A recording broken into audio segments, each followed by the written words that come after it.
The Adventures of Pinocchio by C. Collodi. Translated by Carol della Chiesa. Chapter 24. Pinocchio reaches the island of the busy bees and finds the fairy once more. Pinocchio, spurred on by the hope of finding his father and of being in time to save him, swam all night long. And what a horrible night it was! It poured rain, it hailed, it thundered, and the lightning was so bright that it turned the night into day. At dawn he saw, not far away from him, a long stretch of sand. It was an island in the middle of the sea. Pinocchio tried his best to get there, but he couldn't. The waves played with him and tossed him about as if he were a twig or a bit of straw. At last, and luckily for him, a tremendous wave tossed him to the very spot where he wanted to be. The blow from the wave was so strong that as he fell to the ground, his joints cracked and almost broke. But, nothing daunted, he jumped to his feet and cried, "Once more I have escaped with my life!" Little by little the sky cleared. The sun came out in full splendor, and the sea became as calm as a lake. Then the marionette took off his clothes and laid them on the sand to dry. He looked over the waters to see whether he might catch sight of a boat with a little man in it. He searched and he searched, but he saw nothing except sea and sky, and far away a few sails, so small that they might have been birds. "If only I knew the name of this island," he said to himself. "If I even knew what kind of people I would find here. But whom shall I ask? There is no one here." The idea of finding himself in so lonesome a spot made him so sad that he was about to cry, but just then he saw a big fish swimming nearby, with his head far out of the water.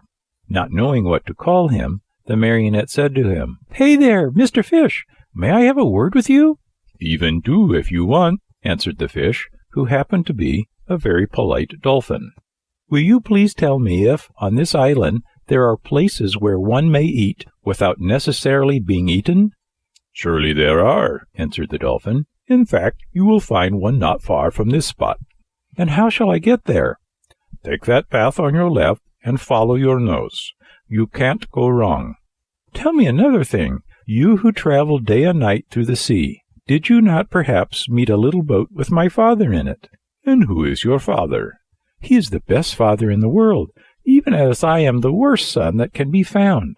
"In the storm of last night," answered the dolphin, "the little boat must have been swamped." "And my father?" "By this time he must have been swallowed by the terrible shark, which for the last few days has been bringing terror to these waters." "Is this shark very big?" asked Pinocchio, who was beginning to tremble with fright.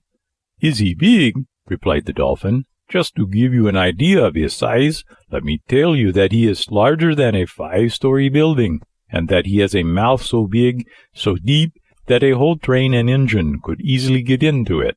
"Mother mine!" cried the marionette, scared to death, and dressed himself as fast as he could. He turned to the dolphin and said, "Farewell, Mr. Fish. Pardon the bother, and many thanks for your kindnesses."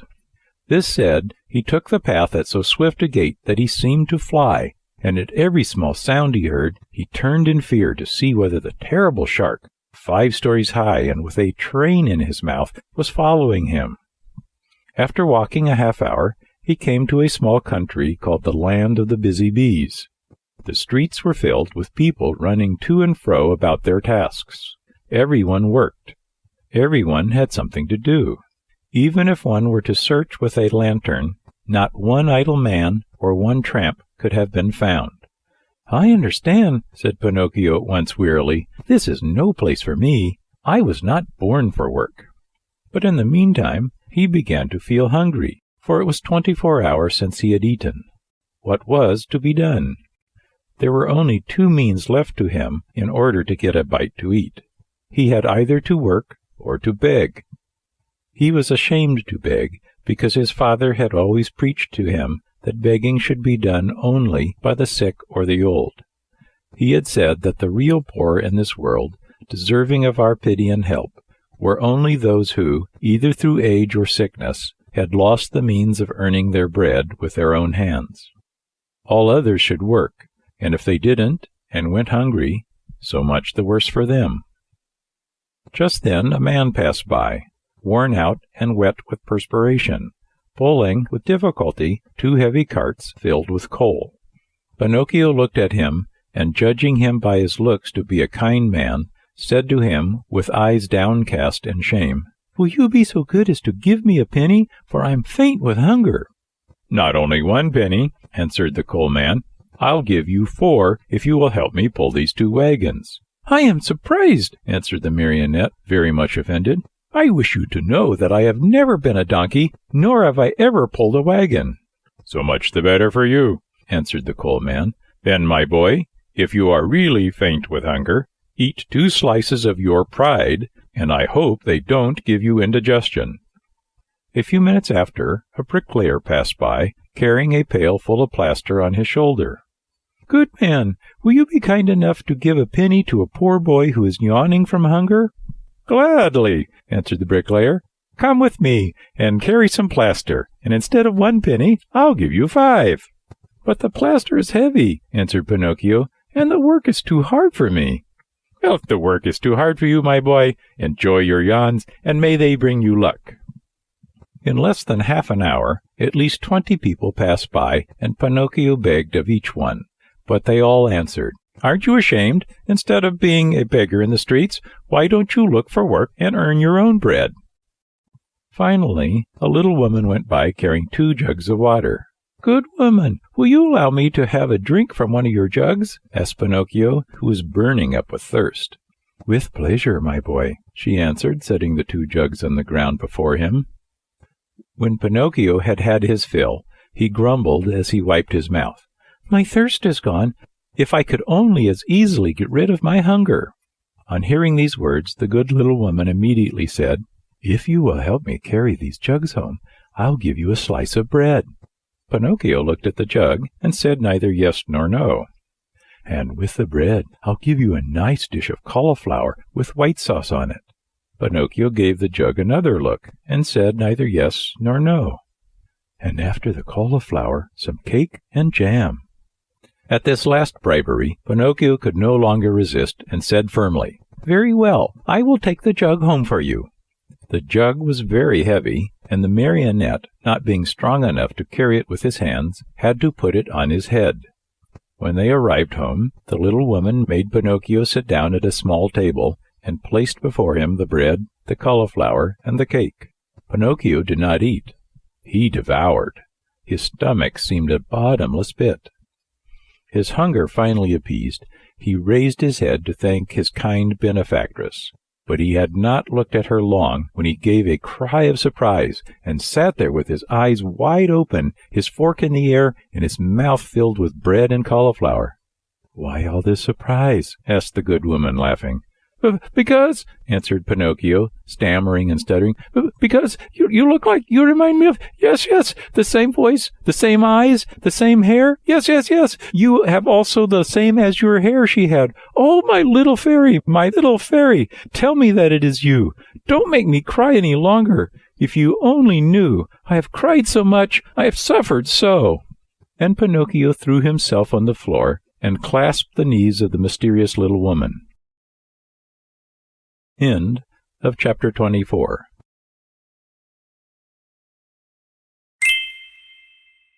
Chapter 25. Pinocchio promises the fairy to be good and to study, as he is growing tired of being a marionette, and wishes to become a real boy. If Pinocchio cried much longer, the little woman thought he would melt away, so she finally admitted that she was the little fairy with azure hair. "You are a rascal of a marionette. How did you know it was I?" she asked, laughing. "My love for you told me who you were. Do you remember? You left me when I was a little girl, and now you find me a grown woman. I am so old I could almost be your mother. I am very glad of that, for then I can call you mother instead of sister. For a long time I have wanted a mother, just like other boys. But how did you grow so quickly?" "That is a secret." "Tell it to me. I want to grow a little. Look at me. I have never grown higher than a penny's worth of cheese." "But you cannot grow," answered the fairy. "Why not?" "Because marionettes never grow. They are born marionettes, they live marionettes, and they die marionettes." "Oh, I am tired of always being a marionette," cried Pinocchio disgustedly. "It's about time for me to grow into a man as everyone else does." "And you will, if you deserve it." "Really? What can I do to deserve it?" "It's a very simple matter. Try to act like a well-behaved child." "Don't you think I do?" "Far from it. Good boys are obedient, and you, on the contrary, and I never obey. Good boys love study and work, but you, I, on the contrary, am a lazy fellow and tramp all year round. Good boys always tell the truth, and I always tell lies. Good boys go gladly to school, and I get sick if I go to school. From now on, I will be different." "Do you promise?" "I promise. I want to become a good boy and be a comfort to my father. Where is my poor father now?" "I do not know." "Will I ever be lucky enough to find him and embrace him once more?" "I think so. Indeed, I am sure of it." At this answer, Pinocchio's happiness was very great. He grasped the fairy's hands and kissed them so hard that it looked as if he had lost his head. Then, lifting his face, he looked at her lovingly and asked, "Tell me, little mother, it isn't true that you are dead, is it?" "It doesn't seem so," answered the fairy, smiling. "If you only knew how I suffered and how I wept when I read, 'Here lies—'" "I know, and for that I have forgiven you. The depth of your sorrow made me see that you have a kind heart. There is always hope for boys with hearts such as yours, though they may often be very mischievous. This is the reason why I have come so far to look for you. From now on, I'll be your own little mother." "Oh, how lovely!" cried Pinocchio, jumping with joy. "You will obey me always and do as I wish?" "Gladly, very gladly, more than gladly." "Beginning tomorrow," said the fairy, "you'll go to school every day." Pinocchio's face fell a little. "Then you will choose the trade you like best." Pinocchio became more serious. "What are you mumbling to yourself?" asked the fairy. "I was just saying," whined the marionette in a whisper, "that it seems too late for me to go to school now." "No, indeed. Remember, it is never too late to learn." "But I don't want either trade or profession." "Why?" "Because work wearies me." "My dear boy," said the fairy, "people who speak as you do usually end their days either in a prison or in a hospital. A man, remember, whether rich or poor, should do something in this world. No one can find happiness without work. Woe betide the lazy fellow. Laziness is a serious illness, and one must cure it immediately. Yes, even from early childhood. If not, it will kill you in the end." These words touched Pinocchio's heart. He lifted his eyes to his fairy and said seriously, "I'll work, I'll study, I'll do all you tell me.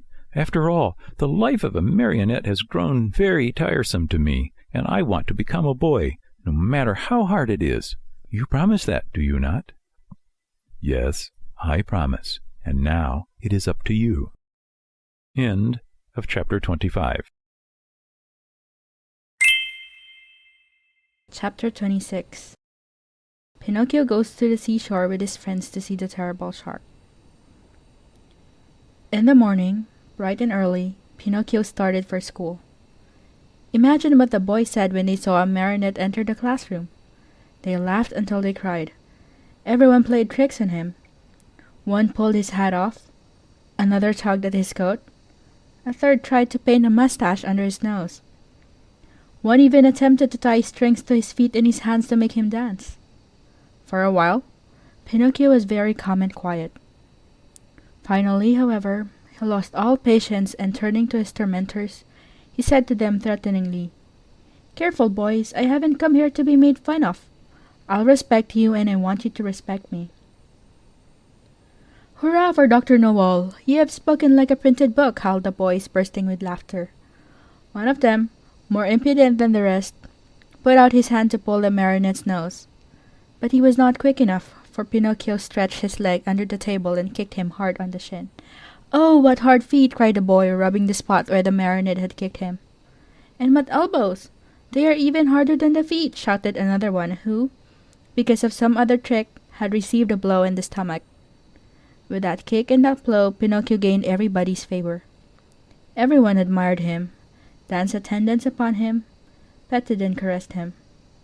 As the days passed into weeks, even the teacher praised him, for he saw him attentive, hardworking, and wide awake, always the first to come in the morning and the last to leave when school was over. Pinocchio's only fault was that he had too many friends. Among these were many well-known rascals who cared not a jot for study or for success. The teacher warned him each day, and even the good fairy repeated to him many times, "Take care, Pinocchio. Those bad companions will sooner or later make you lose your love for study. Some day they will lead you astray." "There's no such danger," answered the marionette, shrugging his shoulders and pointing to his forehead as if to say, "I'm too wise."